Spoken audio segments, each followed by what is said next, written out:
સૌથી શક્તિશાળી અને ખૂબ જ સસ્તું આપણે શરબત તૈયાર કરીશું, જે તમને ઉનાળાની ગરમીઓથી દૂર રાખશે અને જમ્યા વગર પણ ડબલ શક્તિ આપશે. ખૂબ જ ટેસ્ટી રહેશે અને ફટાફટ તૈયાર થશે.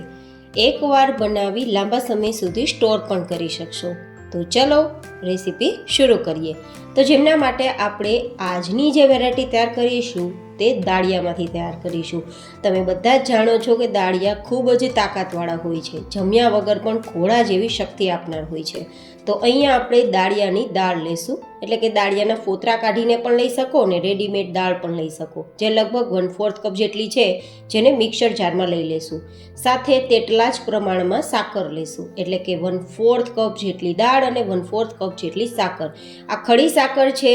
આ સાકરથી ખૂબ જ ફાયદા થશે, પેટની ગરમી દૂર થશે, બળતરા દૂર થશે અને ગરમીમાં પણ ઠંડક આપશે. ખાંડ કેમિકલથી તૈયાર થાય છે, જ્યારે સાકર નેચરલી તૈયાર થાય છે, તો તેના ફાયદા વધારે પેટ માટે થાય છે. તો અહીંયા આપણે બંને વસ્તુને ગ્રાઇન્ડ કરી પાવડર તૈયાર કરી લઈશું. અને હવે આ તૈયાર થયેલ બે સામગ્રીનો પાવડર આપણે એક કન્ટેનરમાં લઈ લેશું અને તેને આપણે ફ્રીઝમાં રાખ્યા વગર પૂરા ઉનાળા દરમિયાન તેનો ઉપયોગ કરી શકીએ છીએ. ઓછામાં ઓછા 8 થી 10 મહિના સુધી આ પાવડર ખરાબ નથી થતો. તો બસ 1-2 મિનિટમાં તૈયાર થતો આ પાવડર બનાવીને સ્ટોર કરો અને જ્યારે શરબત તૈયાર કરવું હોય ત્યારે માત્ર 1 મિનિટમાં આ શરબત તૈયાર કરો. તો હવે ફટાફટ શરબત તૈયાર કરવા માટે મિક્સરમાં 1 થી 2 ચમચી જેટલો આપણે આ તૈયાર કરેલો પાવડર લેશું અને વધારે ઠંડક આપવા માટે આપણે અહીંયા 4-5 ફુદીનાના પત્તા, તમે ફુદીનાનો પાવડર પણ લઈ શકો છો અથવા ઓપ્શનલ છે, સ્કીપ પણ કરી શકો છો, અને અડધા લીંબુનો રસ. સાથે આપણે અહીંયા થોડું ચાટ મસાલા ઉમેરવો હોય તો ઉમેરી શકો છો, જો કે જરૂર છે નહીં, અથવા સેંધા નમક કે સંચર પાવડરનો ઉપયોગ પણ કરી શકો છો. મેં અહીંયા કશું ઉમેર્યું નથી, બસ બરફના ટુકડા અને અડધાથી 1 ગ્લાસ જેટલું પાણી ઉમેરી ગ્રાઇન્ડ કરી લેશું તો એકદમ ટેસ્ટી શરબત તૈયાર થઈ જશે. ખૂબ જ તાકાતવાળું અને ખૂબ જ સ્વાદિષ્ટ આપણું શરબત તૈયાર થાય છે. મેં અહીંયા ફુદીનાના પત્તાને ક્રશ કરવા માટે મિક્સરનો ઉપયોગ કર્યો છે. તમે સીધું ડિરેક્ટલી ઠંડા પાણીના ગ્લાસમાં 1-2 ચમચી જેટલો તૈયાર કરેલ પાવડર ઉમેરી થોડું લીંબુ ઉમેરી મિક્સ કરીને પી શકો છો.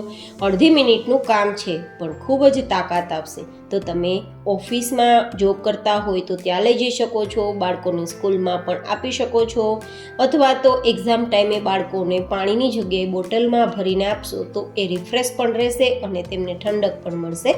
અને ઘરે પણ ગમે ત્યારે ગરમીથી બચવા માટે અથવા તો જમવાની ઈચ્છા ના હોય ત્યારે આ બનાવીને પી શકાય છે. તો આ શરબત તૈયાર છે. હવે આ તૈયાર કરેલ પાવડરને પણ આપણે સાઈડમાં રાખી દઈશું, કારણ કે આ પાવડર હવે એની ટાઈમ તમને ઉપયોગમાં આવવાનું છે. તો કેવી લાગી તમને આજે ઇન્સ્ટન્ટ શરબતની રેસીપી, એ પણ નવી રીતે, ખૂબ જ તાકાતવાળું? મને જરૂર તમે તમારા ફીડબેક કોમેન્ટમાં બતાવજો. ફરી મળીશું એક નવી જ એન્ડ હેલ્ધી રેસીપી સાથે. ત્યાં સુધી stay healthy and stay happy.